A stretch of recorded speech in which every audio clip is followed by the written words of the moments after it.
Assalamualaikum warahmatullahi wabarakatuh. Ikhwan fillah semuanya yang sedang menyimak video ini. Pada kesempatan kali ini saya akan menyajikan sebuah video perdiskusian lintas iman antara narasumber kita, yaitu gurunda kita Bang Zuma, dan juga dari pihak Kristen ada Bapak Hia. Yang mana perdiskusian ini sangat menarik untuk kita dengarkan karena di dalamnya terdapat berbagai pelajaran yang dapat kita ambil dan kita ambil titik hikmahnya. Untuk pembahasan pada kesempatan kali ini yaitu bertemakan Yesus diutus untuk Bani Israel atau diutus untuk alam semesta. Ya, mungkin gak perlu lama-lama, langsung saja kita masuk ke dalam videonya. Jadi nama Yesus dengan Kristus ini berbeda. Kristus ini sosoknya sang anak, dan Yesus ini sosoknya nama Tuhan. Supaya Bapa dipermuliakan di dalam Kristus. Seperti itu saya memahaminya, Bang Zuma. Meskipun orang lain klaim saya sesat, tapi seperti ayat Alkitab yang mengatakan bahwa Kristus mengatakan, "Aku datang dalam nama Bapakku." Yohanes 5:43. Terima kasih, Bang Zuma. Oke, baik. Baik, dan di sini untuk pihak Kristen membawakan ayat Yohanes 5:43 yang berbunyi, "Aku datang dalam nama Bapakku dan kamu tidak menerima aku. Jikalau orang lain datang atas namanya sendiri, kamu akan menerima dia." Itu merupakan isi dari Yohanes 5:43. Dan di sini untuk sanggahan Bang Zuma, mari kita simak bersama-sama. Jadi itu pemahaman saudara, ya. Itu pemahaman saudara. Sah-sah saja. Ya. Saya kasih analogi sederhana seperti misalnya saya ke luar negeri. Saya ke luar negeri memakai nama di mana nama yang diberikan kepada saya oleh Pak Prabowo. Jadi datanglah saya ke sana atas nama Prabowo. Bukan berarti nama Zuma itu adalah nama Prabowo. Saya datang ke sini atas nama presiden saya, atas nama Pak Prabowo. Karena nama Pak Prabowo itu adalah nama yang diberikan kemudian oleh Pak Prabowo untuk saya sampaikan ke sini, bahwa aku adalah utusan Pak Prabowo. Nah, mereka memuliakan engkau, mereka memuliakan aku, mereka menerima aku sebab menerima Pak Prabowo. Kenapa mereka menerima aku? Karena aku memakai nama Pak Prabowo. Atas nama Prabowo-nya aku datang.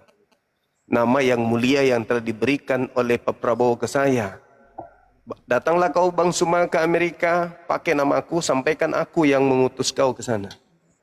Jadi bukan berarti nama Pak Prabowo itu Zuma. Tetapi Pak Prabowo memberikan namanya untuk saya jual, agar orang-orang percaya kepada saya, agar orang-orang menerima saya di sana.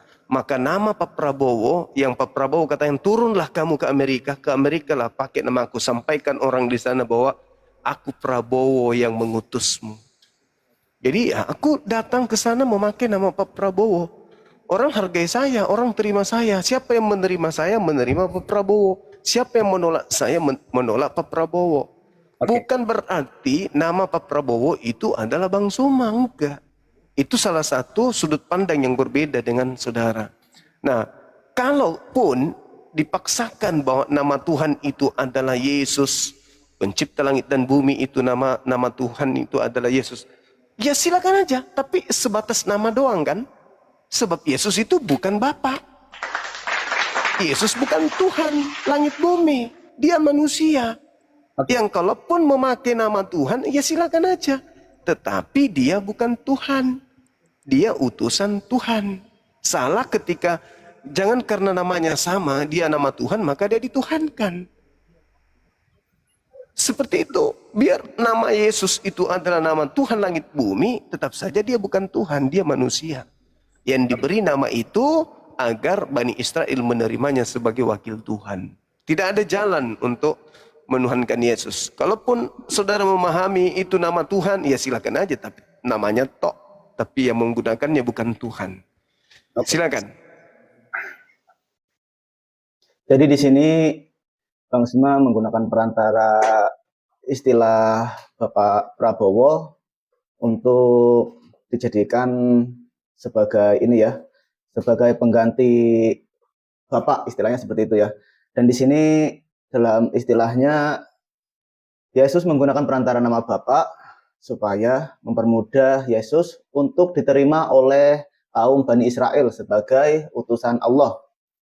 Jadi intinya itu agar bisa diterima oleh kaum Bani Israel sebagai utusan Allah ya, melalui perantara nama Bapa, seperti itu. Oke, kita lanjut lagi untuk diskusinya. Ya, kurang tangkap Bang Zuma, karena Bang Zuma mungkin itu kurang tangkap apa yang saya paparkan. Saya sudah katakan tadi, Sang Kristus itu sosok Sang Anak yang lahir dari Bunda Maria, yang kepadanya nama Tuhan disematkan, begitu, seperti nama Yesus. Tadi dia mengatakan Yohanes 17 ayat 11-12 bahwa nama yang diberikan kepada dia nama Bapaknya. Nah, Yohanes 12 ayat 44 di situ dia katakan, jika kamu percaya kepadaku, karena nama Yesus ya, engkau bukan percaya kepadaku. Artinya dia sudah menolak dirinya Sang Kristus itu, bahwa bukan dia yang Yesus itu. Jika kamu menyerukan nama Yesua, bukan kepada aku katanya, tapi kepada dia yang mengutus aku. Jadi penyeruan saya memanggil Tuhan itu dalam nama Yesus, itu sudah tepat. Karena apa saja yang kamu minta kepada Bapa, Yohanes 16 ayat 23-24, apa saja yang kamu minta kepada Bapa. Dia menyuruh berdoa kepada Sang Bapa Elohim, tapi dalam namanya. Apa saja yang kamu minta kepada Bapa akan diberikannya kepadamu dalam namaku. Sampai sekarang kamu belum meminta satu pun dalam namaku. Mintalah. Ini kepada murid-muridnya dia memerintahkan. Mintalah agar sukacitamu penuh. Nah, murid-muridnya sudah mencoba itu di saat mereka tidak bersama-sama dengan Kristus. Mereka mengatakan, Guru, kami telah mengusir roh-roh jahat demi namamu. Kami telah menyembuhkan orang sakit. Kami menyembuhkan orang kerasukan setan. Dan ia berkata menjawab mereka, janganlah engkau berbahagia karena roh-roh itu takluk kepadamu. Tetapi berbahagialah karena namamu tertulis di surga. Karena kenapa tertulis di surga? Karena mereka sudah percaya nama Yesus tadi ini.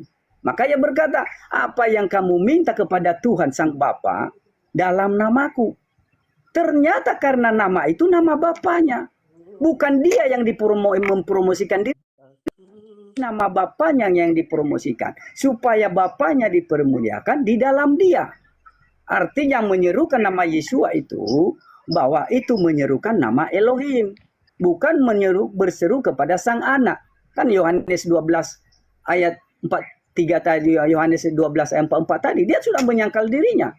Jika kamu percaya kepadaku, engkau bukan percaya kepadaku, tapi kepada Bapakku yang mengutus aku. Itulah arti nama Yesus itu. Nah, itu dia Bang Juma yang saya pahami ya. Kalau nama Yesus itu nama di atas segala nama yang diberikan kepada anak manusia, supaya Bapa Sang Elohim dipermuliakan di dalam Sang Anak. Begitu maksudnya. Oke, baik. Tadi untuk dari pihak Kristen membawa Yohanes 12 ayat 44 yang di sini berbunyi, tetapi Yesus berseteru katanya, barang siapa percaya pada aku, ia bukan percaya kepadaku, tetapi kepada dia yang telah mengutus aku. Itu isi dari Yohanes 12 ayat 44. Kita simak lagi untuk penjelasan dari Gurunda kita Bang Zuma. Sangat di bawah. Jadi gini, Ya, kalau berbicara mengenai penamaan, dalam tradisi Yahudi, nabi-nabi mereka sebagai pembawa pesan dari langit pun, itu memiliki makna, bahkan jauh di atas nama Yesus. Kalau nama Yesus ini disandarkan kepada Tuhan, saya sendiri tidak menemukan, kecuali kalau kita masuk ke Yosua ya. Kalau kita berbicara mengenai Yosua dalam bahasa Ibrani artinya kan Yehosua yang berarti Tuhan menyelamatkan, kan begitu. Akan tetapi nama-nama lain itu gimana? Kayak Yeremia, kayak Yesaya. Elia, Elisa. Itu nama-nama yang bersandar kepada sifat Tuhan. Contoh misalnya Elisa. Elisa itu Tuhan penyelamat. Atau kalau kita lari kepada nama Yesaya. Yesaya itu sumber keselamatan. Tuhan menjadi sumber keselamatan. Atau kita ke Daniel. Tuhan yang maha adil atau Tuhan sang pengadil. Tuhan sang hakim. Nah, apakah mereka juga adalah Tuhan? Karena nama-nama yang mereka pakai itu sebagai nabi adalah nama yang melekat kepada sifat Tuhan itu sendiri. Jadi saya katakan tadi, ketika Yesus diberi nama, itu untuk apa? Untuk dia mengatakan kepada kaumnya, aku ini utusan Tuhan. Kalau dia memakai nama gubernur, aku ini utusan gubernur. Kalau dia nama presiden, aku ini utusan presiden. Aku datang dalam nama presiden. Aku mengaku presiden karena nama yang diberikan presiden kepadaku. Aku mengaku sebagai utusan gubernur karena gubernur telah memberikan jabatan itu, nama itu kepadaku. Bukan berarti utusan ini adalah presiden, utusan ini adalah gubernur. Tetapi nama yang merujuk kepada sang pemilik yang memerintahkan Yesus. Atau yang diperintahkan oleh gubernur. Jadi ketika Yesus ini memiliki nama yang bermakna, nama yang diberikan oleh Tuhan, silakan aja. Tapi Yesusnya yang bukan Tuhan. Dia hanya diberi nama untuk dia menjadi legitimasi terhadap datangnya dia ke tengah-tengah kaumnya. Wahai kaumku, terima aku sebab aku datang dalam nama Tuhanmu. Nama Tuhanmu yang telah diberikan kepadaku. Barang siapa menerima aku, menerima Tuhannya. Barang siapa melihat aku, melihat Tuhannya. Kenapa? Aku datang dalam nama Tuhan kalian. Tuhan kalian yang memberikan nama kepada saya sehingga saya datang untuk supaya kalian percaya bahwa aku itu datang dari Tuhan, bukan datang dari yang lain. Itu maksudnya. Tetapi kalau misalnya dia maknai nama Yesus adalah nama di atas segala nama, lalu kemudian Yesus didudukkan sebagai Tuhan itu sendiri, disitulah sesatnya. Sesatnya itu di situ, Bang. Tapi kalau sekedar nama doang yang Tuhan berikan kepada Yesus supaya Yesus diterima sebagai nabi, sebagai rasul, bukan utusan setan tapi utusan sang pencipta, ya enggak masalah. Tidak ada masalah di situ. Akan tetapi itu hanya sebatas nama doang, bukan sebagai Tuhan. Sebagaimana Musa diutus kepada Firaun, begitu juga Daud, begitu juga Salomo, begitu juga Yesus. Enggak ada masalah di sana. Seperti itu, Bang. Oke, jadi itu tadi merupakan pemaparan dari Gurunda kita Bang Zuma ya, yang mana pemaparannya sudah cukup jelas dan mudah untuk kita pahami. Mohon maaf ini untuk jaringannya rada nge-lag ya, jadi muter-muter itu. Oke, kita lanjut pernyataan dari pihak Kristen. Oke. Saya tidak banyak salah dari apa yang Abang sampaikan ya, karena saya pun memahaminya seperti itu, Bang. Cuma bahwa Kristus itu saya bedakan dengan nama Yesua, Bang. Yesua itu dalam hal kemuliaan Bapa di dalam Kristus. Nah, Kristus ini sosok anaknya, sosok yang jadi videonya patah-patah. Namanya yang adalah nama Elohim. Itu yang saya maksud. Jadi bahwa meskipun dalam pemahaman secara umum Kristen bahwa Kristus itu adalah Elohim itu sendiri, namun bagi saya bahwa Kristus itu hanya diutus bersama dengan nama Bapa, nama Tuhan. Itu gitu. Nama Yesua lah. Makanya sering saya pernah mengasih judul tema saya bahwa Yesua nama Elohim kita. Ini dipanggil di dalam Kristus. Karena Kristus itu yang dirinya sebagai hamba yang membawa nama Tuhan, nama Bapaknya. Nah, benarlah yang dikatakan di Yohanes 12 ayat 44. Nanti Bang Zuma boleh baca bahwa dia klaim dirinya bahwa menolak dirinya bahwa jika kamu percaya kepadaku, bukan percaya kepadaku, tapi kepada Dia yang mengutus aku. Jadi sesungguhnya panggilan Yesua itu tertuju kepada Dia yang mengutus. Dia berkata, namamu telah diberikan kepadaku. Artinya nama Yesua yang telah diberikan kepada Kristus itu nama pribadi Elohim. Namun beda dengan sang pembawa yang membawa nama ini. Dia adalah raja atas kaum keturunan Yakub, seperti ada tertulis di Lukas 1 ayat 30 sampai 33 bahwa Kristus ini diperuntukkan untuk bangsa Israel yang menjadi raja kekal atas bangsa Israel. Seperti yang disampaikan Tuhan kepada Daud, bahwa dia akan bangkitkan kelak seseorang yang akan menjadi raja yang duduk di atas takhta Daud. Nah, ini Kristus. Nah, Kristus yang datang membawa nama Yeshua, nama Tuhan. Nah, itu yang saya bahwa saya memang berbeda dari pemahaman saudara saya yang lain, bahwa tetap bahwa Kristus itu adalah hamba yang datang dalam nama Yeshua, nama Tuhan. Seperti itu, Bang Zuma. Di sini untuk pihak Kristen, Bapak Hia masih berpatokan pada Yohanes 12 ayat 44, yang mana tadi sudah dijelaskan bahwa barang siapa percaya kepadaku, ia bukan percaya kepadaku, tetapi kepada Dia yang telah mengutus aku. Namun di sini kata utusan sebenarnya sama pengutus itu berbeda ya. Pengutus sama utusan itu berbeda ya. Jadi kita harus bisa menanggapinya dengan kritis, kata utusan dan pengutus. Oke, kita lanjut untuk penyampaian dari Bang Zuma. Oke, baik. Menarik ya. Cuman boleh nggak bantu saya, Bang? Pernah nggak Yesus memperkenalkan bahwa nama Tuhan itu adalah Yesus? Bagaimana yang tertulis di Yohanes 17 ayat 11 12 itu? Tunjukkannya ayat-ayat lain. Contoh seperti yang dia katakan ketika Kristus berdoa, Sang Kristus berdoa menyatakan bahwa Bapa yang kudus, berikanlah mereka di dalam namamu, itu namamu yang telah kau berikan kepada aku. Itu satu. Sampai ayat 12 itu dua kali dia tekankan. Didukung di Yohanes 16 ayat 23 24. Apa saja yang kamu minta kepada Bapa akan diberikannya kepadamu dalam namaku. Sampai sekarang kamu belum meminta dalam namaku. Mintalah. Jadi kepada Bapa dalam namaku itu Yesus. Nah, sesudah itu Yesus ini juga disemas. Nama Yesus ini juga dikatakan bahwa diutus Roh Kudus dalam nama Yesus. Jadi Yesus kesimpulan pengenalan bagi Sang Elohim. Roh Kudus diutus yang berdiam sama kita orang-orang beriman sekarang ini, Yesus dia.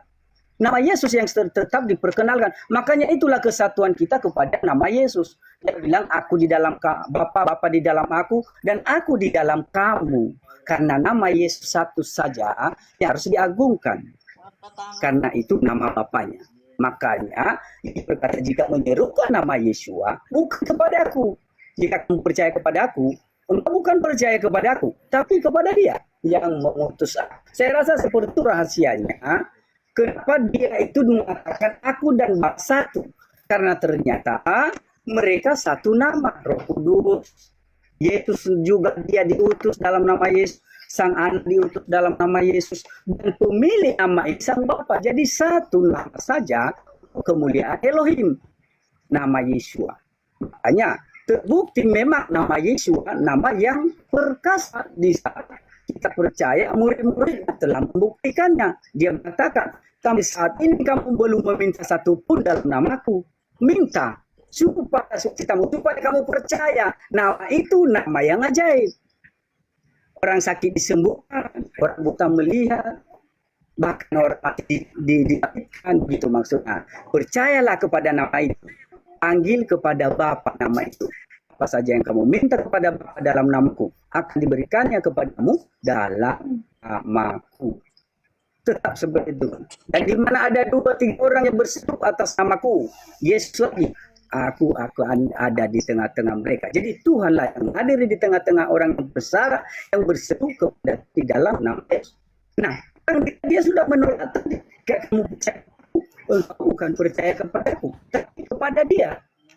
Nah, ini yang selalu membuat saya berpikir bahwa nama Yesus ini ternyata terkandung nama Elohim di dalamnya. Itu. Makanya barang siapa menolak anak, menolak apa? Barang siapa yang percaya diselamatkan, yang tidak percaya akan dihukum. Karena ternyata nama itu nama Elohim. Kristus ini sebagai membawa nama Elohim. Aku datang dalam nama Bapa. Seperti itu, Bang, saya memahaminya tentang nama Yeshua yang berbeda dengan makna Kristus. Gitu. Tadi kan sudah dijelaskan sama Bang Zuma ya, bahwa Yesus itu menggunakan perantara nama Bapa supaya bisa diterima oleh kaum Bani Israel. Namun di sini dari pihak Kristen itu masih belum paham dan masih ngeyel dengan pendapatnya sendiri ya. Oke, Bang Zuma silakan untuk bernarasi kembali. Oke. Yang saya minta Yesus memperkenalkan bahwa nama Bapa itu Yesus. Itu kan nama yang kau berikan kepadaku. Aku telah mempermuliakan mereka dalam nama yang kau berikan kepadaku. Terus berdoalah dalam namaku. Mengutus Roh Kudus dalam namaku. Yang saya tanya, Yesus apa pernah memperkenalkan bahwa pencipta langit dan bumi itu namanya adalah Yesus? Itu maksud saya, Bang. Pernah atau tidak pernah? Oh, gitu. Kalau saya Silakan. memahaminya, dia tidak pernah secara langsung mengatakan demikian, tetapi dia memberi gambaran bahwa ternyata kenapa dia sering mengatakan bahwa meminta kepada Bapa dalam namaku. Dia bukan meminta kepada aku dalam namaku, enggak. Dia tidak mempromosikan dirinya, tapi meminta kepada Sang Bapa di dalam namanya.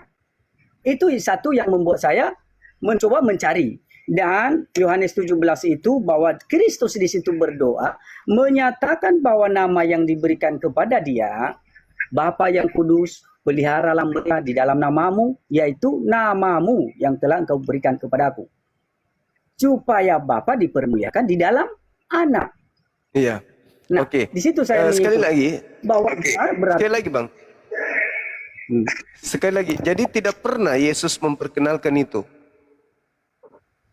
Kalau nama Tuhan langit bumi itu kan sudah memperkenalkan diri. Di kitabnya orang Yahudi sudah dikenal El Shaddai, El Eroi, El Shalom, El Gibor, Sal Shalom maksud saya. Nah, apakah Yesus juga pernah memperkenalkan bahwa nama pencipta langit bumi yaitu Bapa yang mengutus aku itu namanya adalah Yesus? Pernah tidak seperti itu Yesus memperkenalkannya? Oke. Kita diberikan gambarannya supaya bisa memahaminya. Aku tanya Bang Zuma, bentuk yang dikatakan nama yang diberikan kepada anak Bunda Maria itu, siapakah namanya? Itu pemberian Tuhan loh. Siapa nama yang diberikan kepada anak Bunda Maria? Yesus, Yesua atau Yesua. Kalau ia sudah mengatakan demikian, bahwa Bapa yang kudus pelihara mereka dalam namamu, yaitu namamu yang telah kau berikan kepadaku. Nama yang sudah diberikan kepada dia itu nama Yeshua. Dan ia mengatakan itu namamu, nama Bapanya. Makanya di Yohanes 5:43. Yesusnya yang makanya kumaksud. di Yohanes Yesus yang saya maksud, Bang. Apakah Yesus ini pernah mengajarkan kepada murid-muridnya bahwa nama pencipta langit dan bumi itu Yesus? Pernah enggak Yesus mengatakan itu? Tidak secara lantang, Bang. Tidak secara lantang, tetapi dia di Yohanes 16 ayat 23-24, Yohanes 16 ayat 23-24, di situ dia menerangkan kepada murid-murid supaya berseru kepada Sang Bapa dalam namanya. Sehingga ia mengatakan sampai saat ini kamu belum meminta satu pun dalam namaku. Mintalah. Tapi itu tertuju kepada Bapa. Minta dalam namanya. Yaitu Yesus. Sebab aku datang dalam nama Bapakku. Nah, di situ konteksnya kalau saya memahaminya. Walaupun orang lain klaim bahwa itu hanya nama biasa. Tapi menurut saya sampai sekarang bisa dibuktikan bahwa nama Elohim tetap dipercaya sampai saat ini. Sehingga mujizat-mujizat itu masih bisa dibuktikan sampai saat ini dalam nama Yeshua. Dalam nama Yesus. Itu maksudnya Bang Zuma. Jadi membuktikan bahwa itu memang hanya yang berkuasa nama Yeshua terjadilah. Maka setan-setan akan berketul-lutut demi mendengar nama Yesus, gitu Bang. Kalau Kristus ini yang dikatakan bahwa hanya seseorang yang manusia biasa, memang anak manusia biasa, tapi sebenarnya tidak punya kuasa seperti yang Elohim punya. Nah, karena nama Elohim ini yang adalah perkasa dan ajaib, makanya terjadilah hal-hal itu. Murid-muridnya menyatakan, "Guru, kami telah mengusir setan, mengusir roh-roh jahat, menyembuhkan orang sakit demi namamu." Dan ia berkata, "Jangan berbahagia karena hal itu. Roh-roh itu takluk kepadamu, tetapi berbahagia karena namamu tertulis di surga." Nah, ini disuruh percaya kepada nama itu. Tapi nama itu kepada Bapaknya disuruh kan, berserulah kepada Bapa dalam namaku. Itu intinya, Bang. Oke, baik. Itu pemahaman saudara. Mintalah kepada Bapa dalam namaku, nama yang telah diberikan, kan gitu ya maksudnya ya. Tapi kalau saya lagi-lagi memiliki pemahaman dari sudut pandang yang berbeda kan gitu. Tapi tidak perlu kita sama. Abang dengan saudara saya dengan pemahamannya, saya juga dengan pemahaman saya gitu. Sebagaimana kami berdoa kepada Allah dalam nama Nabi Muhammad juga. Kami setiap kali ingin memohon kepada pencipta langit dan bumi, ya kami membawa nama Nabi Muhammad sebagai wujud pembuktian bahwa kami ini adalah umat Nabi Muhammad. Begitu juga Yesus ketika meminta muridnya berdoa dalam namanya, menandakan bahwa muridnya berdoa dalam nama Yesus. Kepada siapa dia berdoa? Kepada Bapa, bukan kepada Yesus. Jadi Yesus ini hanya perantara, sebagaimana Nabi Muhammad juga sebagai perantara. Tapi kalau saudara memaknainya lain, ya silakan, itu sah-sah saja. Oke Bang, saya kira cukup untuk malam ini. Lain kali lagi kita sambung lagi ya. Oke, sahabat muslim semuanya. Demikian pembahasan diskusi kali ini antara Guru Dasyima dengan Bapak Hia. Yang mana diskusi berlangsung dengan sangat sengit dan seru ya untuk dibahas. Yang tadinya bahwa Bapak Hia itu selalu membawa ayat Yohanes, sekarang dan sudah terbantahkan oleh Guru Dasyima dengan argumentasinya yang sangat mantap. Oke, mungkin cukup sekian video kali ini. Apabila kalian suka dengan video seperti ini, bisa tulis pendapat kalian di kolom komentar, dan juga jangan lupa untuk like, komen, dan share video ini ke media sosial kalian. Cukup sekian, wabillahi taufik wal hidayah. Wassalamualaikum warahmatullahi wabarakatuh.